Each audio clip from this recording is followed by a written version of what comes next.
Hi, it's Transfer Daily update here.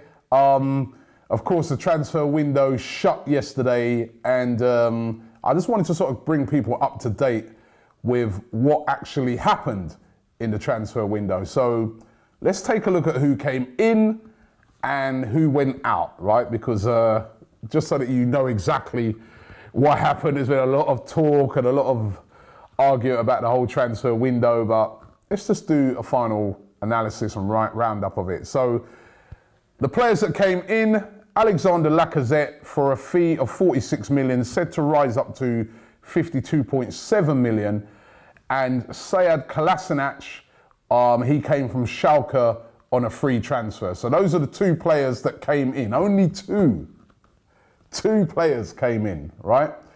The players that went out now that's where it gets interesting, because there's quite a lot of players that went out. Alex Oxlade-Chamberlain to Liverpool for £40 million.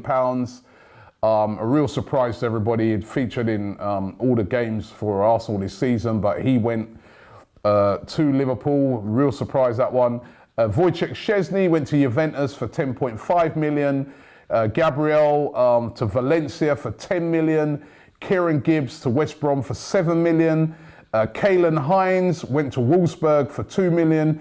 Dan Crowley to Willem II for undisclosed fee. Savas Morgas to Norwich for an undisclosed fee. Ismail Benatia to Empoli, another undisclosed fee. John Torrell to Hull City, undisclosed, so I think it's probably going to be about £3 million. Chris Willock went to Benfica on a free. Stefan O'Connor, Newcastle on a free. Glenn Kamara, Dundee on a free. Yaya Sanogo to Toulouse on a free. Joel Campbell to Real Betis on loan. Lucas Perez to Deportivo La Coruna on loan. Takuma Asano, player we bought last season but we've not seen yet at Arsenal, went to Stuttgart on loan. Mark Abola went to Bristol Rovers on loan. Stephanie Madivi to Preston on loan. Cohen Bramall, again, who we bought last season, he went to Birmingham City on loan. Carl Jenkinson to Birmingham on loan. Emilio Martinez to Getafe on loan, and two players released. That was Christopher De Gracia and Kostas Pilias released. So lots and lots of players going out, and only two players coming in. Now, working it out, and it's really hard to work out exactly Arsenal's business, but just kind of working it out, you know, you don't know all the undisclosed fees. Arsenal look like they've made a net profit of £17.8 million.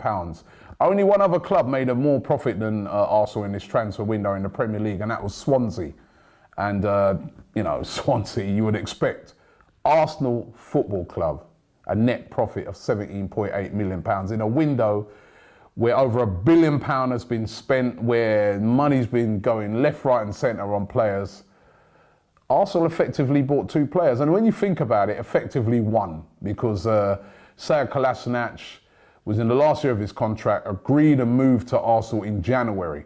That's why it was announced literally before the transfer window even opened. So that doesn't really specifically count.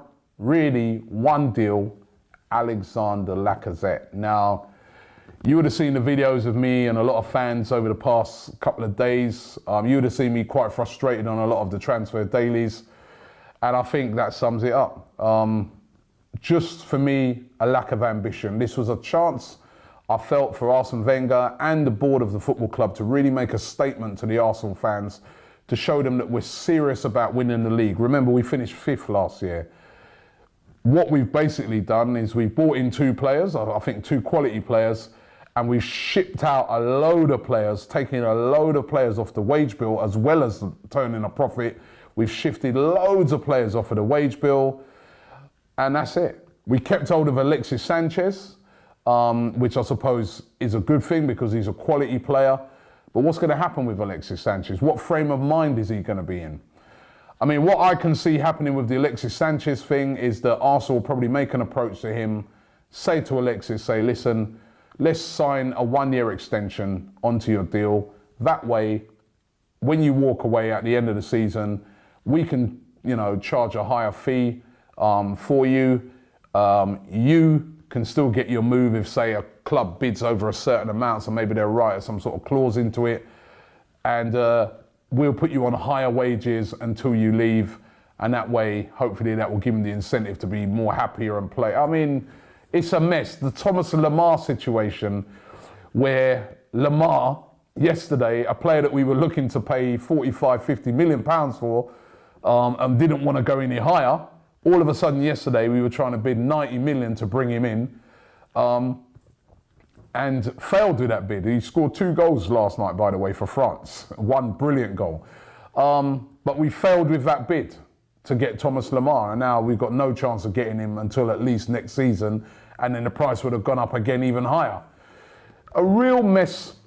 There just didn't seem to be any strategy to our transfer dealings at all this summer. The only strategy in there, because even when you look at the Lacazette thing, we got lucky with that. We got in there because he was unable to go to Atletico Madrid because of the transfer ban.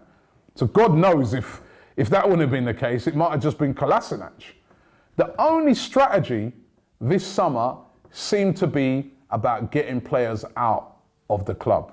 And even then, we still got players like Debuchy still at Arsenal. So, I don't know. For me, transfer window has been an absolute disaster. Fans, instead of, I mean, what the point of a transfer window, I feel, is to refresh and rejuvenate your team and get people, fans and players, excited ahead of the new season. If that's the marker of a transfer window, we've failed miserably. The fans are really, really unhappy. They're more unhappy than they were at the end of last season. The players look unhappy. There seems to be infighting. There's players like Alex Oxlade-Chamberlain who decided to go to Liverpool for less money, right? There seems to be a lot of players unhappy in the camp. It is just a mess at the moment. It can all turn on results either way.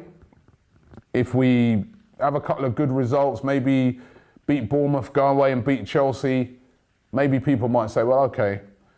It could also go the other way.